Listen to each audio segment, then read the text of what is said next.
우리 이달의 말씀하겠습니다. 너희 중에 누구든지 크고자 하는 자는 너희를 섬기는 자가 되고 너희 중에 누구든지 크고자 하는 자는 너희를 섬기는 자가 되고 너희 중에 누구든지 으뜸이 되고자 하는 자는 너희의 종이 되어야 하리라. 너희 중에 누구든지 으뜸이 되고자 하는 자는 너희의 종이 되어야 하리라. 인자가 온 것은 섬김을 받으려 함이 아니라. 인자가 온 것은 섬김을 받으려 함이 아니라. 마태복음 20장 26절에서 28절 말씀. 마태복음 20장 26절에서 28절 말씀. 우리의 기도하겠습니다. 성부, 성자, 성령, 성삼위 하나님 우리의 기도를 들어 주옵소서. 성부, 성자, 성령, 성삼위 하나님 우리의 기도를 들어 주옵소서. 하나님을 섬기는 한국 교회가 한국 사회를 잘 섬기게 하옵소서. 하나님을 섬기는 한국 교회가 한국 사회를 잘 섬기게 하옵소서. 하나님을 섬기는 창대 교회가 이웃 교회를 잘 섬기게 하옵소서. 하나님을 섬기는 창대 교회가 이웃 교회를 잘 섬기게 하옵소서. 하나님을 섬기는 내가 내 이웃을 잘 섬기게 하옵소서. 하나님을 섬기는 내가 내 이웃을 잘 섬기게 하옵소서. 예수님의 이름으로 기도합니다. 예수님의 이름으로 기도합니다. 하나님이 여러분의 기도 들으신 줄 믿습니다. 아멘. 아멘. 제가 원래 여기에다가 설명을 좀 하고 싶더라고요. 하나님을 섬기는 내가 내 이웃을 이러면 자꾸 멀리를 생각을 해서 내 남편을 아내를 잘 섬기게 하옵소서. 내 부모와 자녀를 잘 섬기게 하옵소서. 내 직장 동료를 잘 섬기게 하옵소서. 이렇게 쭉 이렇게 설명을 하고 싶더라고요. 그러니까 이제 나중에 할 때 그렇게 제가 할 겁니다. 근데 이때 제가 보니까 부부 사이가 안 좋으면 내 남편과 아내를 잘 섬겨 이렇게 하시더라고요. 그래도 남는 건 부부밖에 없고 부모와의 관계, 자식과의 관계가 힘들어지면 예수를 믿어도 많이 힘듭니다. 자, 오늘 말씀은 이렇게 시작했습니다. 이스라엘의 지도자 모세가 세상을 떠납니다. 모세의 후계자로 하나님은 여호수아를 임명합니다. 이제 여호수아는 모세를 대신하여 수백만 명의 이스라엘 사람을 이끌고 가나안 땅, 약속의 땅 가나안 정복 전쟁을 수행해야 합니다. 가나안 정복 전쟁이라고 부르는 이유는 이미 가나안 지역에 7 족속에서 갈라진 수많은 왕과 부족이 살고 있기 때문입니다. 가나안 정복 전쟁에서 첫 번째 만난 난관이 여리고성입니다.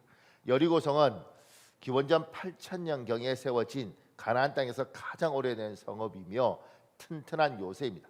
별칭이 종려나무의 성읍입니다.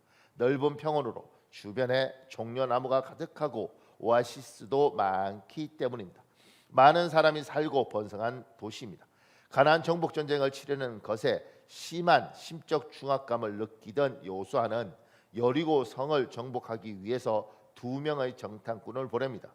여리고 성에 들어간 정탐꾼은 정보를 모으기 위해 많은 사람에게 숙박과 술, 색을 제공하는 여관에 머뭅니다. 이 여관은 기생 라합이 운영하던 곳입니다. 오늘 본문은 두 정탐꾼과 기생 라합의 이야기입니다. 이 본문을 통해 하나님이 우리에게 하시는 말씀을 듣는 시간을 가지겠습니다. 여호수아서는 여러분이 잘 알고 계시죠. 그리고 오늘 내용도 잘 알고 있을 것입니다. 여리고성 또 무너진 이야기는 너무 유명하지 않겠습니까? 그런데 이제 그 여리고성 무너지기 전에 2명의 정탐꾼이 들어갔고 그들이 라합이라는 여리고성 사는 사람에게 정보를 얻어오는 내용이 오늘 본문입니다. 그 밑에 1번에요. 세상 많은 소리 정보가 있습니다. 여러분의 귀에 어떤 소리, 어떤 정보가 들립니까? 그 밑에요. 여러분의 귀에 어떤 소리, 어떤 정보가 들리고 또한 그것이 여러분의 귀에만 머물러 있지 않고 밑으로 내려가서 여러분의 마음에 머물러 있습니까? 어떤 소리를 듣는데 그게 귀에만 있는가, 내 마음까지 있는가 이거예요. 목사님 그 밑에 글 한번 읽어볼래요? 미국의 존 맥스웰 목사가 오하이오에서 목회하던 시절의 이야기입니다. 그는 사냥꾼으로 유명한 성도와 함께 100리쯤 쭉 뻗은 고속도로를 갈 기회가 여러 번 있었습니다. 그리고 그때마다 그 성도의 특별한 면을 발견하고 놀랐다고 합니다. 그 성도가 말하기를 목사님 저기 다람쥐가 있네요 라고 했지만 목사님은 보지 못했습니다. 목사님 저기를 보십시오. 사슴이 2마리나 있습니다 라고 했지만 맥스웰 목사는 여전히 보지 못했습니다. 그리고 계속해서 목사님 오리를 보십시오. 토끼가 지나갔습니다 라고 말했습니다. 목적지에 이르기까지 사냥꾼 성도는 10여 마리의 짐승을 보았습니다. 그러나 같은 길을 같은 차를 타고 가면서도 목사님은 한 마리도 보지 못했습니다. 그가 본 곳은 오직 고속도로뿐이었다고 말했습니다. 여기서 설명은 이제 우리나라 지금 운전하는데 옆에 탄 성도는 보겠지. 근데 목사님 어떻게 봐? 이렇게 이야기할 수 있어요. 근데 이제 미국은 우리하고 도로가 좀 달라서 우리는 이렇게 꼬불꼬불하지 않아요. 근데 거기는 이렇게 40km를 그냥 직진으로 이렇게 쭉 그냥 가는 길들이 있습니다. 그래서 크루즈라는 기능에서 그걸 눌러놓으면 페달 밟지 않고도 같은 속도로 그냥 쭉 갑니다. 그렇게 40km를 가는 동안 그러니까 앞만 보면 되는 거죠. 핸들 잡고 그냥 이렇게 있으면 이 좌우 봐도 괜찮은 거예요. 옆에 있는 성도는 다 보는 거죠. 사냥꾼이니까. 근데 목사님은 안 보이는 거죠. 그러니까 누구 눈에는 보이고 누구 눈에 안 보이는 거예요. 같은 걸 봐도 똑같은 걸 봐도 누군 보는데 누구는 안 보여요. 소리도 우리 주위에 참 많은 소리가 있는데 그 소리를 누군가는 듣고 이게 그냥 듣고 이렇게 한 귀로 듣고 한 귀로 흘리는 사람인데 누군가는 이게 듣고 그냥 있는 게 아니라 이렇게 내려가서 여기 들어가서 자리도 잡아요. 조금만 더요. 그 밑에요. 100번을 들었는데도 내 마음속으로 파고들지 않는 소리가 있습니다. 한 귀로 듣고 한 귀로 흘려지는 소리입니다. 반면 단 한 번만 들었는데도 내 마음속으로 깊이 파고듭니다. 떠나지 않습니다. 마음에 머물러 있습니다. 마음에서 떠나 보내려고 해도 내 의지대로 되지 않는 소리가 있습니다. 여러분의 마음에 어떤 소리가 머물러 있습니까? 한번 자신을 살펴보십시오. 사람은 여러분과 저는 정보의 바다 속에 소리가 많은 이 소음 공해 속에 삽니다. 근데 어떤 소리는 귀에 안 들어오는데 어떤 소리는 들어와서 마음으로 내려가요. 제가 만났던 청년 중에 가장 안타까운 청년은 결혼을 할 때 제가 그 결혼 아닌 것 같아 이랬는데 걔가 이렇게 이야기하더라고.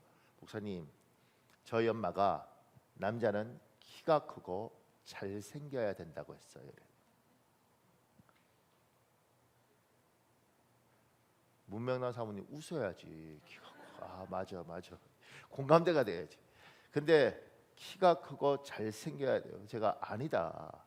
근데 다른 많은 이야기가 있었을 거 아니겠어요? 근데 여기는 거기에 꼽혀서 이걸 절대 포기 못 하더라고요. 그러니까 제가 이렇게 사람 만나보면 초등학교 기억하는데 초등학교 때 기억이 끔찍한 애도 있고 어떤 애는 좋은 애들도 있더라고요. 초등학교 6년 다니는 동안 끔찍한 일만 있었겠어요? 좋은 일들도 많았을 텐데 좋은 일들은 하나도 기억 안 나고 끔찍한 일 몇 가지가 있는데 오직 그것만 기억하는 애도 있고 누군 초등학교 다니는 동안 좋은 일 많았을 텐데 안 좋은 일 몇 가지 있으면 그것만 기억하는 애도 있고 누군 좋은 일 몇 가지만 기억하는 애들도 있고 이렇게 되더라고요. 사람은 기억력이 다 다르고 같은 것도 내 마음에 들어온 게 다르더라고요. 여러분 안에 뭐가 있느냐는 거죠. 제가 이번 주에 이런 일이 있었습니다. 월요일 날 무슨 일이 있고 이렇게 오다가 제가 개척교회 굉장히 어렵게 하는 후배 목사님한테 전화를 했어요. 전화를 해서 목사님 잘 지내? 근데 목소리가 안 좋아요. 목사님 잘 지내요? 그러니까 예. 그리고 목소리가 이렇게 작은 거예요. 왜요? 그러니까 병원에 있습니다. 목사님 아프세요? 아니요. 어머니가 병원에 계속 계셔서 어머님 돌봐드리려고 왔습니다. 이렇게. 제가 개척교회 하면서 어머님 나이 물으니까 저희 어머니보다 1살 어리더라고요. 허리도 많이 안 좋으시고 그리고 이제 그렇게 전화하고 그래요 목사님 기도하고 응원할게요. 그리고 전화 끊었단 말이에요. 그럼 이제 계속 운전해 가는데 제 마음속에 뭔가 이렇게 좀 도와줬으면 좋겠다 이런 생각이 있는 거죠 마음에. 근데 마침 그때 제가 어떤 이렇게 어떤 이렇게 하여튼 학교에서 원고를 써달라 그래서 이렇게 원고를 써준 게 있어요. 근데 그 원고 쓴 것에 대한 이제 대금을 보냈더라고요. 목사님이 이렇게 원고료입니다 이러고. 근데 이제 그게 20만 원이었는데 그 20만 원을 이렇게 받았는데 그게 기억이 나는 거죠. 그러면 같은 목사로서 목사님은 그래 하나님 뜻이야. 이렇게 보내? 그래. 갑자기 그게 딱 기억나는데 어이 이렇게 되죠. 왜 그거 글 쓰는데 굉장히 힘들었어요. 이렇게. 그리고 이제 운전해서 그냥 가는데 아유 가슴이 아프네 이러고 그냥 가는데 저 말씀 남을 윤택하게 하는 자에게는 자기도 윤택하여 지리라. 저게 자꾸 기억이 나는 거죠. 이렇게 이렇게. 그래서 그날 잘 넘겼어요. 그 다음 날 아침에 깼는데 자꾸 생각나는 거야. 그래서 이제 요새는 참 좋아요. 계좌 몰라도 카카오 뭐 이런 걸로 이렇게 보낼 수 있더라고요. 20만 원을 이렇게 내가 기쁜 마음으로 보냈을까 눈물을 머금고 보냈을까? 눈물을 머금고 보내고 전화했죠. 선생님 힘냈으면 좋겠다. 힘냈으면 좋겠다. 근데 이런 게 참 희한하죠. 저 말씀을 우리가 한 달 내내 선포했고 그리고 누군가는 우리가 저랬어 이런 분도 있을 거 아니에요. 근데 저는 왜 그때 그게 기억이 나고 첫째 왜 그때 원고료가 들어오냐고 왜 그때 그 목사한테 전화하고 싶었고 그 목사는 왜 엄마가 그때 아프냐고. 그러니까 제가 이렇게 인생을 살면서 우리 마음속에 뭐가 이렇게 들어오면 여기에서 사람이 반응하는데 누군 왔다가 없어지는데 누군 들어와서 여기에 다 내려가서 꼭 옹알이 틀 곳이 다 이렇게 있더라는 거죠.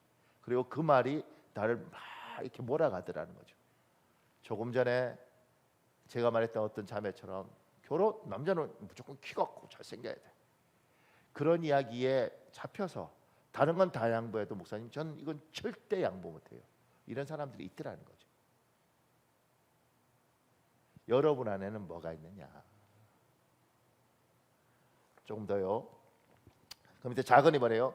탈 이집트한 이스라엘에 관한 소식은 가나안 땅에 살던 많은 사람에게 전해집니다. 그 밑에요. 소식을 들은 여리고 성 사람들의 반응과 라합의 반응이 다릅니다. 같은 소식 다른 반응입니다. 우리 여호수아서 2장 8절에 11절 있습니다. 여러분 읽어볼래요? 시작. 또 그들이 눕기 전에 라합이 지붕에 올라가서 그들에게 이르더 말하되 너희가 애굽에서 나올 때에 여호와께서 너희 앞에서 홍해물을 마르게 하신 일과 너희가 요단 저쪽에 있는 아모리 사람의 두 왕 시온과 옥에게 행한 일 곧 그들을 전멸시킨 일을 우리가 들었음이니라. 너희의 하나님 여호와는 위로는 하늘에서도 아래로는 땅에서도 하나님이시니라. 지금 여리고 성에 살던 사람들이 저 이스라엘이 홍해를 가르고 이집트를 저렇게 박살내고 저 소식을 이 사람들이 라합만 들은 것이 아니라 이 사람들이 오래전에 들었습니다. 언제 들었을까요? 이게 40년 전에 이집트에서 나왔다고요. 40년 동안 장사꾼들이 오가면서 지나가면서 끊임없이 이집트가 박살이 났다네요. 홍해가 갈라졌다네. 이걸 40년 전에 있었던 이야기를 끊임없이 그런 일이 있었다네 이야기를 이 사람들이 들었습니다. 그렇게 40년 전 이야기를 꾸준하게 전설처럼 내려오는 이야기를 들었고 그 이야기를 듣던 사람들 중에 여리고성 사람들의 반응과 기생 라합의 반응이 다른데 여리고 사람 나 무서운 놈들이야 문 닫아 이렇게 되는 거죠. 절대 하여튼 문 열어주지 말고 쟤들은 진짜 위험해 이렇게 하는 사람이 있고 지금 라합은 뭐라고 이야기하냐면 이 정탐꾼들 만나서 너희 하나님이 진짜 하나님이야. 저쪽은 조심해야 돼 이런데 여기는 너 이제 어떻게 복받았냐 너희 하나님 진짜 하나님이야 나도 그 하나님 믿고 싶어 이렇게 반응하는 거죠. 같은 이야기를 들었는데 반응이 너무 달라요. 누군 문 닫아 걸고 절대 쟤들 상종하면 안 돼 무서운 것들이야 이렇게 하는데 누군가는 너희 하나님 내가 이야기 들었는데 진짜 하늘의 하나님이야 나 그 하나님 믿고 싶어 나 어떻게 하면 돼 이렇게 반응하는 거예요. 같은 소리를 들었는데 왜 반응이 이렇게 다르냐고. 내가 질문했는데 여러분이 날 쳐다보면 나는 어떡하라고. 왜 같은 이야기를 들었는데 이렇게 다르냐는 거죠. 여리고 사람처럼 다 이렇게 반응하는데 왜 라합은 야 하늘의 하나님이라고 이렇게 이야기를 하느냐는 거예요. 그 밑에요. 왜 가나안 사람과 라합은 전혀 다른 반응을 했을까요? 가나안 사람, 여리고성에 사는 가나안 그 사람들과 라합이 왜 다른 반응을 했는지는 베드로를 통해서 알 수 있습니다. 우리 마태복음 16장 13절에 17절에 있습니다. 여러분 읽어보십시오. 시작. 예수께서 빌립보 가이사랴 지방에 이르러 제자들에게 물어 이르시되 사람들이 인자를 누구라 하느냐 이르되 더러는 세례 요한 더러는 엘리야 어떤 이는 예레미야나 선지자 중에 하나라 하나이다. 이르시되 너희는 나를 누구라 하느냐 시몬 베드로가 대답하여 이르되 주는 그리스도시요 살아계신 하나님의 아들이시니이다. 예수께서 대답하여 이르시되 바요나 시몬아 내가 복이 있도다. 이를 내게 알게 한 이는 혈육이 아니요 하늘에 계신 내 아버지시니라. 보세요. 예수님에 관한 이야기들을 굉장히 많은 이야기를 사람들이 들었습니다. 그래서 예수님이 베드로에게 묻죠. 나를 누구라 하느냐? 누구는 엘리야래요. 누구는 누구래요. 이렇게 이야기하죠. 근데 베드로에게 너는 나를 누구래? 주는 그리스도요 살아계신 하나님의 아들입니다. 이렇게 이야기해요. 다 같은 이야기를 들었는데 당신이 구세주입니다. 당신이 메시아입니다. 당신이 하나님이십니다. 이렇게 고백한 건 베드로밖에 없어요. 그러면 예수님이 어이구 베드로 똑똑한데 이렇게 반응하잖아요. 야, 너 머리 좋구나. 어떻게 그 핵심을 파악했어? 이러지 않아요. 오늘 본문에 뭐라 그래요? 바요라 시몬아 네가 복이 있다. 이것을 너에게 알게 하시는 이는 하나님이다. 이렇게 이야기해요. 네가 똑똑해서 아는 게 아니고 소식 다 들었는데 그 중에서 너는 그걸 깨달았어. 야, 이거 하나님의 은혜야. 남들은 모르는데 네가 똑똑하고 잘 배우고 대단한 게 아닌데도 아는 거 하나님의 은혜야. 어떻게 그걸 알았어? 그건 하나님의 은혜 아니면 알 수가 없어. 이렇게 이야기하는 거예요. 기생 라합도 여리고 사람들이 다 들었는데 하는 거죠. 기생 라합아 네가 복이 있다. 이걸 너에게 알게 하시는 이는 하나님이시다. 이렇게 이야기하는 겁니다. 여러분과 저도 복음을 어디 우리만 들었나요? 참 많은 사람들이 전도지를 받고 복음을 들었습니다. 근데 누군가는 여기 와서 하나님을 아버지라고 부르고 있고 누군가는 교회를 안 오고 있죠. 나는 착하고 나는 믿음 있고 나는 괜찮아서 교회에 와 있고 쟤들은 못되고 머리도 나쁘고 둔해서 안 와 있는 게 아니에요. 내가 오늘 왜 여기 있는가? 바요나 시몬아 네가 복이 있다. 저 같은 경우는 저희 아버지가 남자 식자였었는데 박남씨가 아들 박현호가 네가 복이 있다. 너를 하나님을 믿게 한 건 네가 아니라 하나님이시다. 이렇게 이야기하는 거죠. 여러분의 믿음의 시작이 여러분의 믿음의 근원이 하나님이심을 믿어지는 복이 있길 예수님 이름으로 축복합니다. 복이 있습니다. 복이. 그래서 제가 밑에 이렇게 해줬습니다. 사람이 하나님을 받아들이는 것은 은혜입니다. 베드로에게 은혜가 임한 것입니다. 또한 라합에게도 은혜가 임한 것입니다. 그 밑에 글 읽어볼래요, 목사님? 러시아의 우주 비행사인 가가린은 1961년 4월 12일 보스토크 1호를 타고 1시간 29분 만에 지구의 상공을 일주함으로써 인류 최초의 우주 비행에 성공하였습니다. 그는 우주에서 지구를 바라본 감상을 이렇게 말했습니다. 지구는 푸른 빛이었다. 하나님은 우주의 그 어느 곳에도 없었다. 그러나 1971년 아폴로 15호의 승무원으로 달을 탐사한 미국의 우주비행사 제임스 어원은 가가린과 달리 이렇게 말했습니다. 달나라에 있는 동안 나는 하나님을 아주 가까이서 체험했다. 같은 우주를 보죠. 근데 입장이 다르잖아요. 근데 이제 이 제임스 어윈이라는 이 사람이 믿음이 엄청 좋았던 사람이 아니고 이때 이 아폴로 15를 타고 우주로 간 사람은 3명이에요. 3명.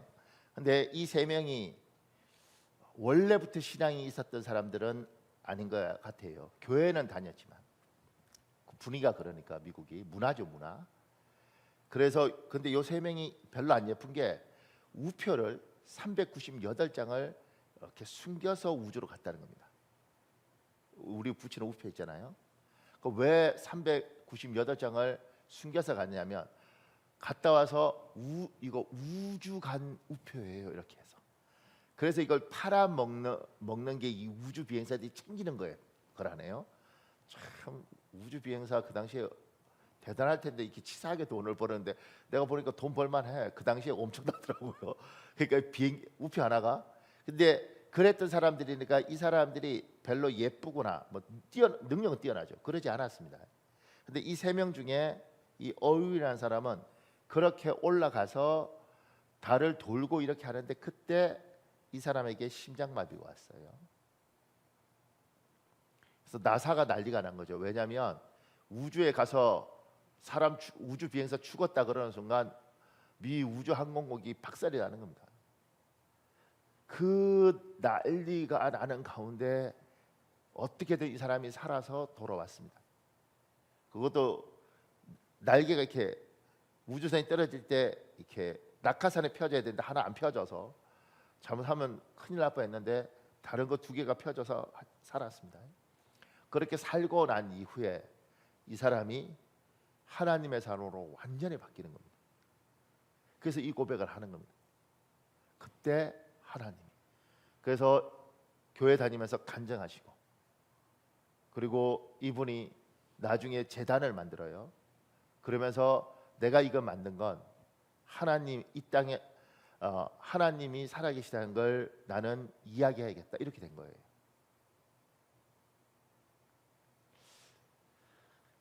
같이 소련에서 우주에 날아간 사람이야.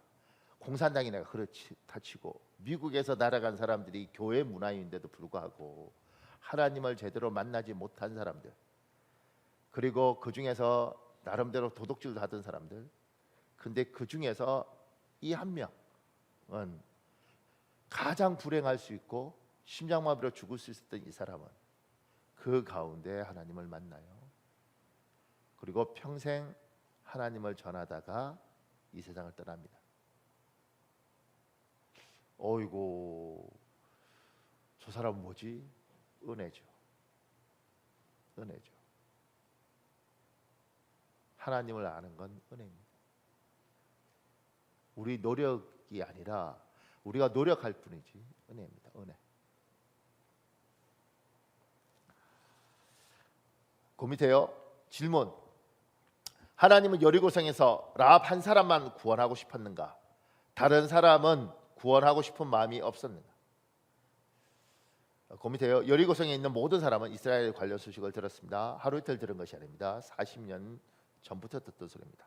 그 밑에요. 여리고성에 살던 라합 이외에 누군가도 어쩌면 막연하게 여호와 하나님을 섬기는 것이 좋은 것 같은데라고 생각했을 수 있습니다.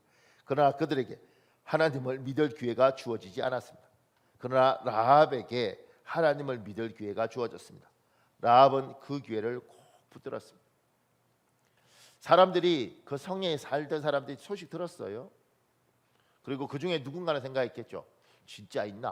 한번 믿어볼까? 그런데 라합에게는 그 기회가 왔죠. 그리고 라합은 놓치지 않고 탁 잡았습니다. 당신들 도와줄 테니 당신들이 이 여리고를 점령할 때 우리 집안을 기억해달라. 하나님에 대한 막연함이 있는데 누군가는 그 하나님을 만날 수 있는 기회가 올 때 잡았습니다. 여러분이 아는 사람들이 하나님을 만날 수 있는 기회가 오면 그 기회를 잡을 수 있기를 예수님 이름으로 축복합니다. 그 밑에 이런 이야기가 있습니다. 목사님. 친구들과 식사를 하기 위해 동두천에 갔을 때였다. 맛있는 부대찌개를 먹을 생각에 신이나 거리를 걷는데 뒤에서 누군가 내 어깨를 툭툭 두드렸다. 예수 믿으세요. 뒤를 돌아보니 낯선 외모의 청년이 서 있었다. 키는 나와 비슷했으나 나보다 훨씬 마른 체구, 뾰족한 코, 노란 머리. 오 마이 갓. 그는 외국인이었다. 생각지도 못한 외국인의 출현에 나는 잠시 당황했다. 그는 어색한 한국말에 손짓 발짓을 보태가며 내게 예수님 이야기를 했다. 얘기를 마친 그는 소책자 하나를 내 손에 쥐어주고는 성큼성큼 멀어져 갔다. 예수 믿으세요. 그분은 당신을 사랑하세요. 할렐루야. 그의 뒷모습을 멍하니 바라보던 나는 그가 준 책을 슬그머니 주머니 속에 넣었다. 집으로 돌아와 구겨진 소책자를 꺼내보니 요한복음이었다. 하나님이 세상을 이처럼 사랑하사 독생자를 주셨으니 이는 그를 믿는 자마다 멸망하지 않고 영생을 얻게 하려 하심이라. 우리를 위해 자신의 하나뿐인 아들을 주셨다는 하나님, 그분은 도대체 어떤 분일까? 신앙에 대한 목마름까지 맞물려 속이 바짝바짝 타는데 누구 하나 교회에 가자는 사람이 없었다. 그대로 앉아만 있다가 평생 교회 문턱도 못 밟아 볼 것 같다는 생각이 들었다. 그때 문득 앞집에 사는 동생의 누나가 독실한 기독교 신자라는 것이 떠올랐다. 앞집으로 얼른 달려가 대문을 두드렸다. 형님, 무슨 일 있어요? 나는 동생의 물음에 대답도 생략하고 대뜸 야, 너네 누나 교회 다니지? 누나한테 내일 나 교회 좀 데리고 가라고 해. 알았지? 하고 단숨에 용건만 말하고 집으로 뛰어들어왔다. 조금 쑥스럽긴 했지만 마음 복판에서는 설레임이 퐁퐁 솟아나고 있었다. 어쨌든 난 내일 교회 간다. 다음날 아침 앞집 누나가 일어나지도 않는 나를 깨우러 왔다. 누나를 따라 월계동에 위치한 작은 교회에 도착했다. 생전 처음으로 교회에 간 것이다. 나도 모르게 스르르 잠이 들었는지 비몽사몽간에 공중에서 하나의 형체가 나타나는 것이 보였다. 무섭고 시커먼 큰 형체가 있었다. 마귀 같았다. 그 뒤에는 흰 옷을 입은 찬란하게 빛나는 분이 서 계셨다. 아무래도 예수님인 것 같았다. 이때 공중에서 소리가 들려왔다. 너는 누구를 택하겠느냐? 나는 이렇게 말했다. 앞에 있는 마귀는 싫습니다. 저분 찬란하게 빛나는 분에게 가겠습니다. 순간 검은 형체는 흔적도 없이 사라지고 찬란하게 빛나는 그분이 다가와 나를 안아주셨다. 아버지, 나도 모르게 나온 소리였다. 6살이 되던 해에 아버지를 잃고 오랫동안 불러보지 못한 이름, 소리도 없이 되뇌다 마음에 사무쳐둔 그 이름을 부를 수 있다는 게 너무나 좋았다. 아버지, 아버지, 아버지. 단지 부르기만 했는데 마음이 한없이 포근해졌다. 그날부터는 찬양을 듣기만 해도 아버지를 부르기만 해도 가슴이 벅차올라 기쁜 눈물이 흘렀다. 내 삶 속에 점점 좋은 일들이 많아져 갔다. 제가 이번 주 월요일 날 이 책 쓰신 분 하고 같이 밥 먹고 차 마시고 이렇게 이야기를 하는 시간을 가졌어요. 지금 75세입니다. 75세. 제가 이제 요 이야기를 책은 이제 이거 굉장히 오래전에 나왔는데 국민일보에서 제가 이제 좀 물어봤죠. 이게 무슨 일이냐 이러니까 이분이 원래 태권도 관장인 거죠. 태권도 관장이셨는데 자기 그다음에 합기도 관장, 유도 관장 이게 다 친구였다는 거죠. 이들이 이제 동두천에 밥 먹으러 갔는데 옛날에 미군 부대도 있고 그러잖아요. 그러니까 전도지 요한복음을 옛날에 쪽복음을 줬는데 그걸 줬는데 친구들은 다 안 받는데 이상하게 자기는 받더라는 거죠. 이렇게 자기가 생각도 이상하더라도 왜 받았을까 이 생각. 그래서 받아서 그냥 이렇게 보고 그냥 말았는데 잠을 자는데 요한복음 3장 16절이 이렇게 누워 있는데 벽에 이렇게 글씨로 보이더라는 거죠. 이렇게. 자기도 너무 신기했대요. 이게 그냥 이렇게 읽었는데 대충 봤는데 그 구절이 잊혀지지 않고 눈에 선명하게 나타나더라는 거예요. 이렇게. 교회 가고 싶다. 그리고 지금 이야기처럼 만난 거예요, 하나님을. 그리고 45년 넘게 목사님으로 사신 거죠. 이제 은퇴하시는데 저희한테 요 이야기하면서 막 우시더라고요. 그 나이에. 굉장히 이제 뭐 크고 큰 교회고 유명한 목사님인데 하나님을 만날 수 있는 기회가 왔을 때 뭐 되겠지. 이게 아니라 하나님이 만날 수 있는 기회가 왔을 때 팍 움켜잡는 게 필요한 겁니다. 그러니까 여러분과 제가 이렇게 같이 예배를 하잖아요. 예수 못 만나서 만나야 되는 것이고 이렇게 예배하면서 누군가는 이 예배 속에서 하나님이 주시는 은혜가 있고 그걸 탁 잡는 사람이 있고 누군가는 그냥 예배 됐네 이러고 가는 사람이 있다는 거예요. 하나님이 우리를 괜히 이렇게 부른 게 아니지 않습니까? 분명히 뭐가 있을 때 이 예배 속에서 하나님 이 귀한 예배 속에서 하나님 나에게 하나님이 주시고 싶은 것이면 내가 그걸 받겠습니다. 그런 결기를 가지고 예배를 하는 거죠. 그 간절함을 가지고 예배를 하는 거죠. 여러분은 예배하고 저는 예배 안 하는 것 같습니까? 여러분은 설교 들으면서 예배하고 저는 설교하면서 예배하는 거죠. 설교하면서 저도 은혜 주십시오 이러고 설교를 해요.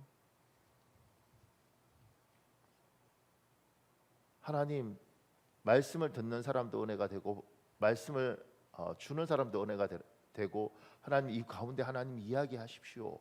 그리고 그 간절함을 가지고 예배를 하는 거예요.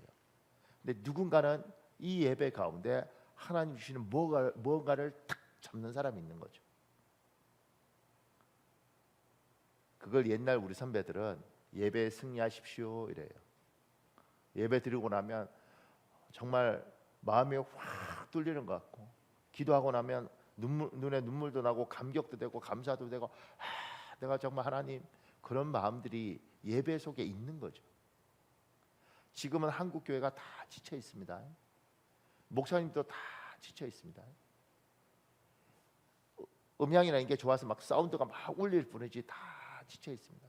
화면이 뒤에 화려하게 막 지나가서 그렇지 사실 다 지쳐 있습니다. 그 가운데 누군가는 예배 가운데 하나님을 딱 만나고 샘을 얻는 사람들이 있습니다. 여러분이 예배에 승리하시길 예수님 이름으로 축복합니다. 자, 그 밑에 이렇게 적었습니다. 하나님을 만날 기회를 잡은 라합 덕분에 라합 자기만 산 것이 아닙니다. 라합의 가족이 모두 죽음에서 살았습니다. 가족을 넘어 일가 친척 모두 죽음에서 살았습니다. 우리 여호수아서 2장 12절 13절 있습니다. 여러분 읽어보십시오. 시작. 그러므로 이제 청하노니 내가 너희를 선대하였은즉 너희도 내 아버지의 집을 선대하도록 여호와로 내게 맹세하고 내게 증표를 내라. 그리고 나의 부모와 나의 남녀 형제와 그들에게 속한 모든 사람을 살려주어 우리 목숨을 죽음에서 건져내라. 그 밑에요. 하나님을 믿는 것은 나만 사는 길이 아닙니다. 내 가족이 사는 길입니다. 내 자녀와 내 부모가 사는 길입니다. 내 일가 친척 심지어 친지와 지인이 사는 길입니다. 예수를 믿는 것은 나만 사는 게 아니에요. 내가 예수를 믿고 나로 시작해서 우리 가족이 다 사는 겁니다. 이런 마음이 들지 않아요? 어떻게 살려요, 목사님? 내 살기도 어려운데. 특히 이제 자식들이 교회를 안 다니거나 부모가 교회를 안 다니면 마음에 굉장히 짓눌리는 게 있습니다. 근데 그거 어떻게 해요? 때린다고 되나? 욕한다고 되나? 인간의 힘으로 못해요. 목사님, 내가 살면 가족이 산다는데 내 힘으로 어떻게 안 되는데? 저는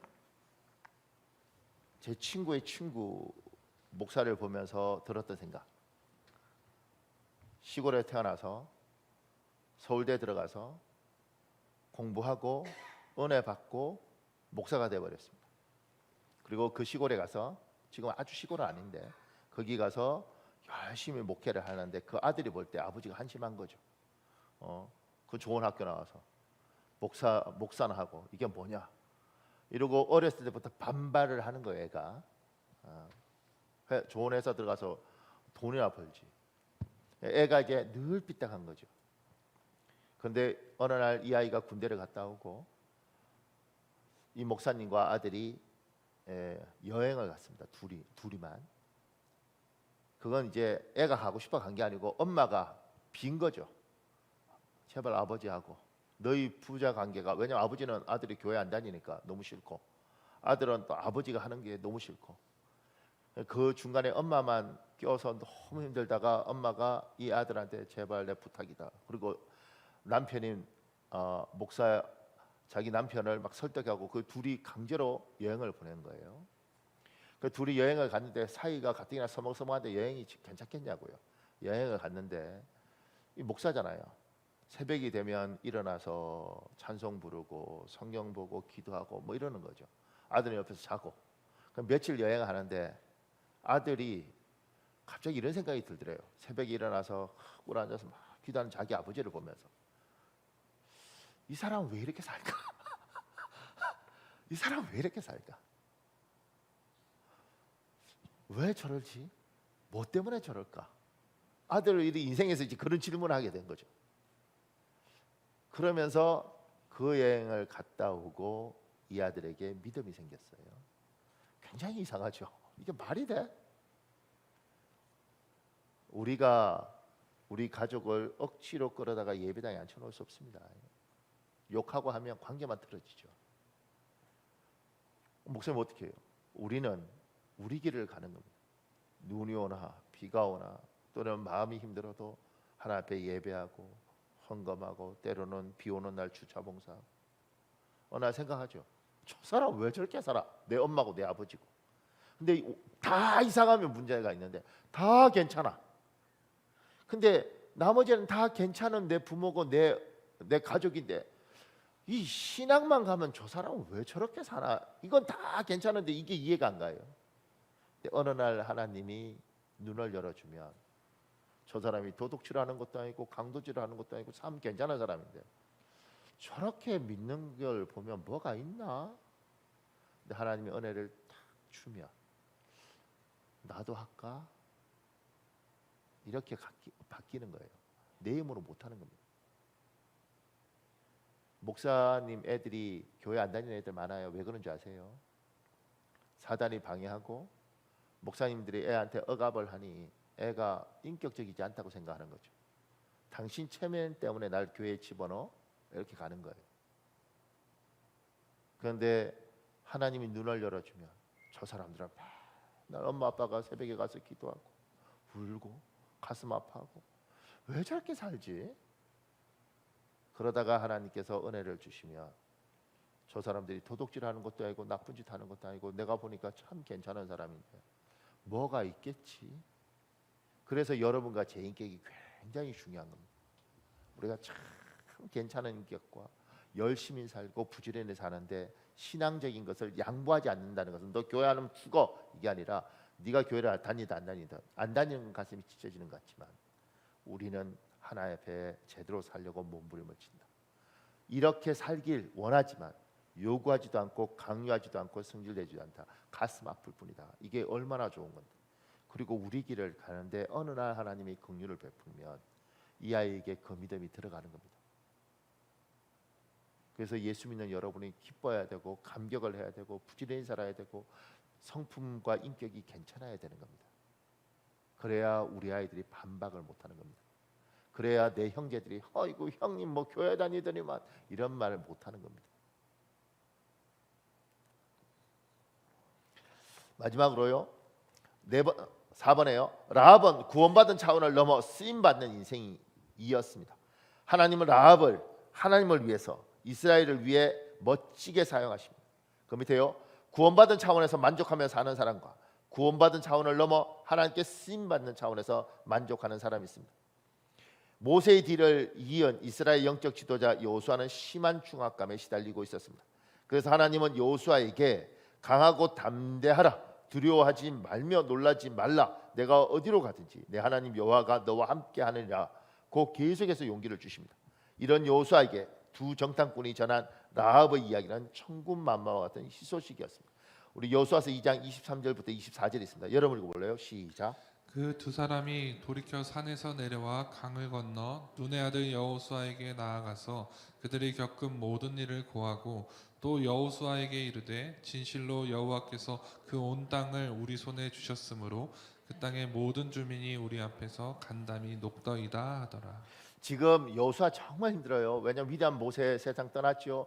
자기가 이제 이걸 다 이어받았는데 바로 앞에 여리고가 있습니다. 저걸 어떡하나 마음에 짓눌리고 있을 때 두 정탐꾼이 와서 그런 거죠. 라합을 만났는데요. 저 사람들이 간담이 서늘하답니다.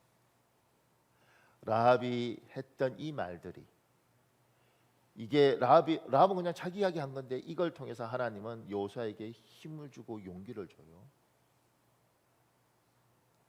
여러분과 제가 예수를 믿고 그런 분들 있잖아요. 난 예수 믿고 천국 가면 되지 뭐. 나는 그냥 예수 믿고 이 땅에서 복 받고 천국 갈래. 그런데 여기에서 하나님이 요구하시는 게 뭐냐면 얘야 그렇게 천국만 올래? 아니면 이 땅에서 억지로라도 내가 너 좀 쓰고 싶은데 쓰임 받을래? 하나님 앞에 쓰임 받는 영화로움이 있습니다. 하나님 앞에 쓰임 받는 건 영화롭습니다. 제가 장례에 가면 그런 이야기 하죠. 예수 믿은 사람은 이미 성공한 인생입니다. 왜냐하면 죽으면 천국 가지 않겠습니까? 그러니까 성공한 인생입니다. 근데 예수 믿고 정말 최고 인생은 뭐냐면 하나님 앞에 할 말 있는 인생이에요. 천국 갔을 때 하나님이 너는 이 땅에 뭐 했니? 제가요 하나님 앞에 복 많이 받고요. 그리고 잘 살다 왔는데요. 이렇게 말을 하는 사람이 있고, 제가 하나님 앞에 복 많이 받았지 않습니까? 그 은혜가 너무 고마워서 제가 하나님 앞에 빚 갚는 심정으로 정말 열심히 제가 그 은혜 나누다 왔습니다. 이 사람이 있습니다. 그 사람의 장례식장은 눈물도 달라요. 사람들의 안타까움도 달라요. 너무너무 귀했는데 참 귀한 분이었는데